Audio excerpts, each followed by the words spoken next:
Existe um parâmetro de corrida que há algumas décadas se dá muita importância a ele, que é a cadência. A cadência é a quantidade de passos por minuto que um corredor dá. Em 1984, observando os atletas olímpicos, os maratonistas olímpicos, se viu que, em média, esses maratonistas tinham 180 passos por minuto. Tinham uma cadência de 180 passos por minuto.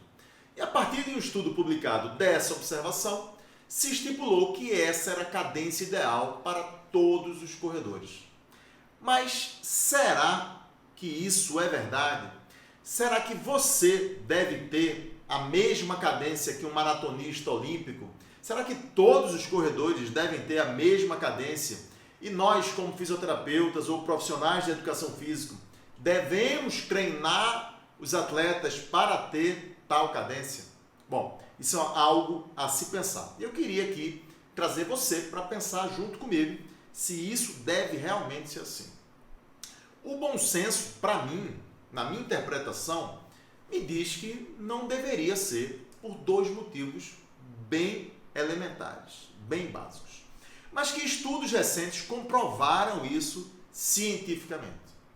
Quais são esses dados, então, que me fazem pensar por que 180 passos por minuto? Observe uma coisa.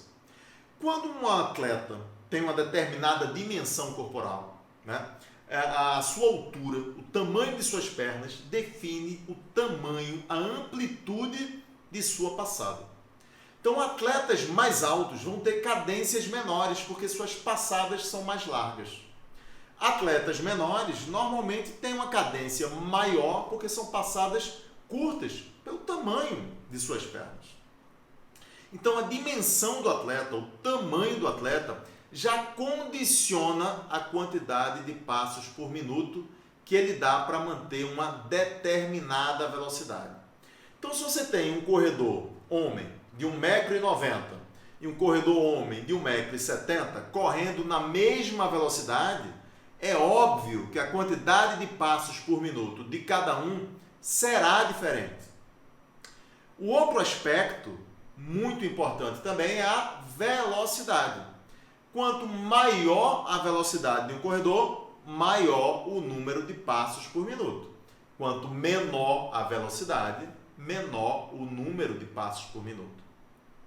Então, corredores mais rápidos têm uma cadência maior, corredores mais lentos têm uma cadência menor.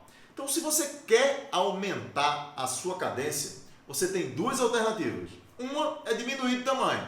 Não acho que esse seja o caminho. A outra é aumentar o seu ritmo, aumentar a sua velocidade de corrida. Essa é a única forma de você conseguir aumentar a sua cadência. Corredores mais condicionados costumam diminuir a cadência e não aumentar, diminuir a cadência para manter uma mesma velocidade, porque com mais força, mais condicionamento, há uma tendência da amplitude da passada ser maior e a cadência diminuir. Então pense nisso antes de forçar uma mudança de cadência no seu atleta, principalmente trazendo para esse número mágico de 180 passos por minuto, que definitivamente não funciona.